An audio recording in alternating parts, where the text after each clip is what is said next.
नहीं यार, कितने बोरिंग सम्स है ये। इनको करने के लिए दिया है, इनको देखते तो ऐसे दिल करता है कि कॉपी फाड़ दूं, पर क्या करूं, फाड़ भी तो नहीं सकती ना, क्योंकि मम्मी दोबारा दिलाएगी नहीं। बोलेगी अभी 2 दिन पहले तो तेरे पे इतना सारा खर्चा किया था, तेरे को नई नई नोटबुक्स दिलाई थी और तूने फिर खराब कर दी। कहाँ जाते क्या आई तेरी नोटबुक्स वगैरह। अब मैं उनको क्या समझाऊं कि मेरा पढ़ाई में ध्यान नहीं लग रहा, मेरा मन नहीं करता पढ़ाई करने का, बस घूमने फिरने का मन करता है।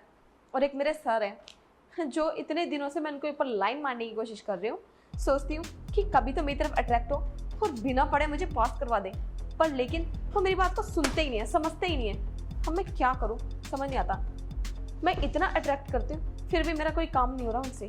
आज ना मैं उनको छोड़ूंगी नहीं, आज ना कुछ भी करके मैं उनसे बात करके ही रहूँगी कि ये मुझे वो फाइनल ईयर में पास करवाते हैं या फिर नहीं। अगर उन्होंने मुझे पास नहीं करवाया ना, तो फिर अगर पास नहीं करवाया तो फिर मैं और ज़्यादा टेंशन में हो जाऊँगी। नहीं, आज एक काम करते हैं कि बात करते हैं, एक बार आ जाए फिर देखो मैं क्या कुछ नहीं करती। आ गए सर आप? होमवर्क करके लाए? नहीं मतलब क्यों नहीं? होमवर्क करने के लिए टाइम निकालना पड़ता है, सबसे ज़रूरी चीज़ होती है वो। सर आपको तो पता ही है, अभी जैसे स्कूल से आके देखना ड्रेस भी नहीं चेंज की है मैंने और आपके पास ही आ गई डायरेक्ट। सबसे पहले तो ना अपनी ड्रेस को ना थोड़ा एक दायरे में रखो, यहाँ तक होनी चाहिए, घुटनों से नीचे। इतनी छोटी छोटी स्कर्ट पहने घूमते रहते हो, बड़ी क्लास में हो। सर ये आप कह रहे हो, ये आजकल का फैशन है सर ये। तुम स्कूल में जाते हो और ट्यूशन पे आते हो, फैशन शो में नहीं जाते, समझे? वो बात ठीक है सर आपकी, लेकिन आजकल तो सब पहनते हैं, आप कैसी बातें कर रहे हो? देखो मुझे आर्गूमेंट नहीं करना, मैं सम दोबारा समझा रहा हूँ और ये सम मुझे अभी चेक करने हाथों, आप ध्यान से देखो। ठीक है समझाओ। देखो ये सम जो तुम्हें समझ में नहीं आ रहा था, इसको यहाँ से शुरू करना था। क्या कर रही हो ये? अब कुछ नहीं, ऐसे ही देख रही थी, आपकी शर्ट बहुत प्यारी लग रही है।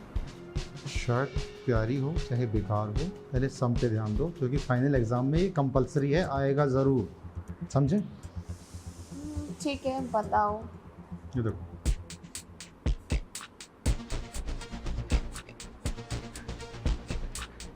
मैंने कहा क्या कर रही हो तुम? अब कुछ नहीं सर, मच्छर था बस, आपको काट लिया था, फिर आपको दिक्कत होती ना, और आपको पता है डेंगू भी आने वाला है, तो डेंगू फैल जाएगा आपको, इस वजह से।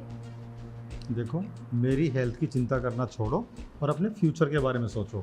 मैं बार बार तुम्हें एक ही चीज़ नहीं समझाऊंगा, तुम बार बार मुझे ना डिस्ट्रैक्ट कर रहे हो, ध्यान दो इसमें।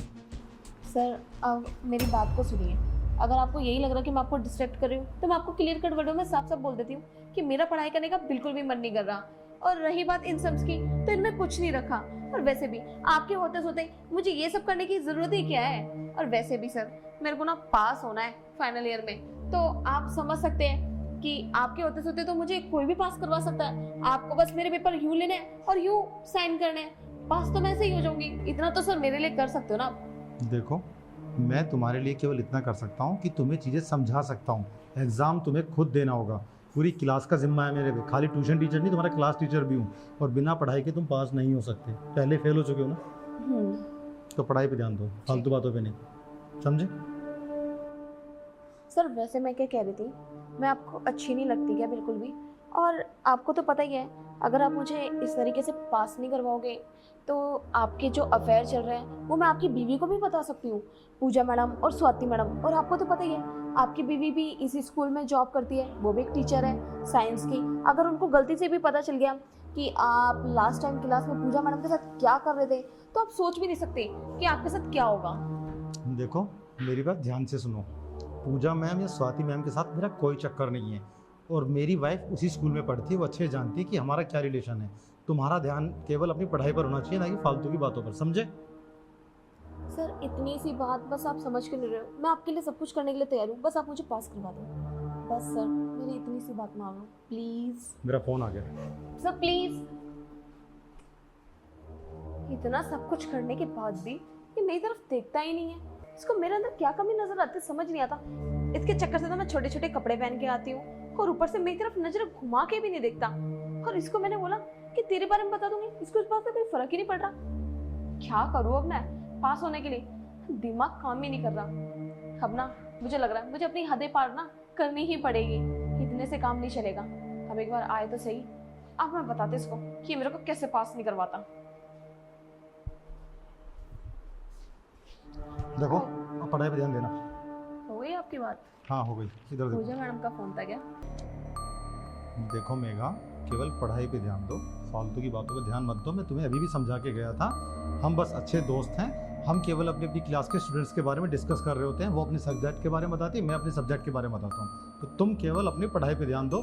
वैसे भी केवल 2 घंटे का ट्यूशन होता है, जिसमें से 1 घंटा तुम फालतू की बातों में ख़राब कर देती हो, समझे? सर आपने तो कहा भी कि हम दोस्त हैं, तो फिर दोस्तों वाली बातें करते हैं ना। खामा इस कॉपी को खोल खोल के आप बार बार बैठ जाते हो, क्या रखा है इसमें? करवा दो ना पास। और वैसे भी आपको मैं सब कुछ दे तो रही हूँ, और देखो ना मेरी तरफ, क्या कमी क्या है मेरे अंदर? अच्छी नहीं लगती है मैं आपको? मैं सुंदर नहीं हूँ क्या? देखो, तुम मेरे सब्र का बांध तोड़ रही हो। पढ़ाई पे ध्यान दो बस। यही तो मैं चाहती हूँ सर, कि मैं आपके सबर का बांध तोड़ रही हूँ, तो टूटने दो ना, इससे क्या ही फर्क पड़ता है। और वैसे भी आप मुझे पास करा दोगे तो इसमें आपका भी कोई नुकसान नहीं है, और ना ही मेरा कोई नुकसान होगा। मैं भी पास हो जाऊंगी, और मैं पास होके दूसरी क्लास में चली जाऊंगी। और वैसे भी 3 साल से इस क्लास में ना पढ़ते पढ़ते मैं पक चुकी हूँ। और आई प्रॉमिस कि जैसे ही नेक्स्ट क्लास में जाऊंगी ना, उसमें नेक्स्ट सिलेबस होगा, तो वो अच्छे से पढ़ूंगी और ऐसे कोई हरकत नहीं करूंगी। पर इस बार पास करवा दो बस। एक छोटी सी बात है मेरी, ये मान लो। तुम पास होने के लिए किसी भी हद तक जा सकती हो ना? जी कुछ भी कर सकती हो? बिल्कुल। पक्का? एक काम करो, खड़े हो जाओ। ठीक है।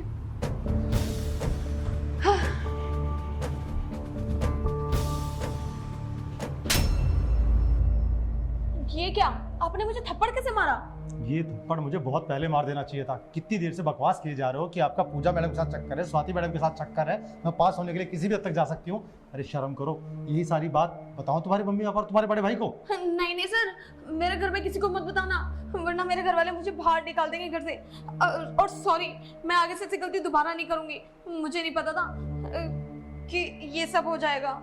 अरे शर्म आनी चाहिए। अपनी उम्र देखो, 18 की भी नहीं हुई अभी, और तुम पास होने के लिए इस हद तक गिर जाओगी। अरे कोई भी तुम्हारी हेल्प करेगा और तुम पास हो जाओगी, तो उसके बदले में क्या क्या गवा दोगी पता भी है तुम्हें? एक लड़की के लिए सबसे बढ़कर उसकी इज्जत होती है। बिना इज्जत के वो किस काम की? मुंह दिखा पाओगे समाज में कि तुमने पास होने के लिए क्या क्या किया है? शुक्र बनाओ तुम्हारे घर पे नहीं बता रहा, वरना तुम्हारे हाथ पैर तोड़ के पूरी ज़िंदगी घर से निकलने नहीं देंगे वो तुम्हें। और हाँ, जो तुम मैडमों के बारे में बोल रही हो ना, रिस्पेक्ट करो, उनकी इज्जत करो। हम केवल काम की बातें कर रहे होते हैं, स्टूडेंट के फ्यूचर के बारे में बात कर रहे होते हैं कि कौन स्टूडेंट ज़्यादा अच्छा पढ़ रहा है, कौन ज़्यादा फोकस कर रहा है पढ़ाई पे। ये नहीं कि हम गुलछर्रे उड़ा रहे हैं। और आज के बाद मेरी क्लास में तुमने ये बदतमीजी या वाहियात हरकत की ना, मुझसे बुरा कोई नहीं होगा। घर पे तो मैं बिठवा ही दूंगा, स्कूल से नाम कटवाऊंगा वो अलग, समझे? सॉरी सर, आगे से ऐसी गलती दोबारा कभी नहीं होगी। मुझे लगा कि पास होने के लिए कुछ भी करूंगी तो आप मेरे को पास कर दोगे, लेकिन आई प्रॉमिस कि ऐसी गलती दोबारा कभी नहीं होगी। कभी सोचूंगी भी नहीं ऐसा कुछ करने के लिए। पास होने के लिए मेहनत करनी पड़ती है, समझे? टैलेंट दिखाना पड़ता है, शॉर्टकट नहीं अपनाया जाता। कभी ये बात सुनना, सोचना कि ज़िंदगी में जितने भी कामयाब लोग हुए ना, उन्होंने शॉर्टकट नहीं अपनाया, अपनी मेहनत के दम पे आगे बढ़े हो, समझे? खैर तुम्हें तो क्या ही समझाऊं, आज आखिरी मौका दे रहा हूँ। अपनी नोटबुक लो और जाओ अपने घर पे, और कल आओ ना तो एक अलग स्टूडेंट बन के आना, और ढंग के कपड़े पहन के आना। ये छोटी स्कर्ट पहन के टांगे दिखाने की जरूरत नहीं है, पकड़ो ने। ठीक है सर, सॉरी। हद है यार। पास होने के लिए इस हद तक जाने को तैयार थी एक लड़की, उसने अपनी एज तक नहीं देखी, टीचर्स के ऊपर लांछन लगा रही है। एक हमारा वक्त था, इतनी रिस्पेक्ट करते थे अपने टीचर की, नजरें उठा के देख नहीं सकते थे। और आजकल के बच्चे ब्लैकमेल कर रहे हैं पास होने के लिए। उम्मीद करता हूँ वो लड़की शायद इन सारी बातों को समझ जाए। सारा दिमाग खराब हो गया।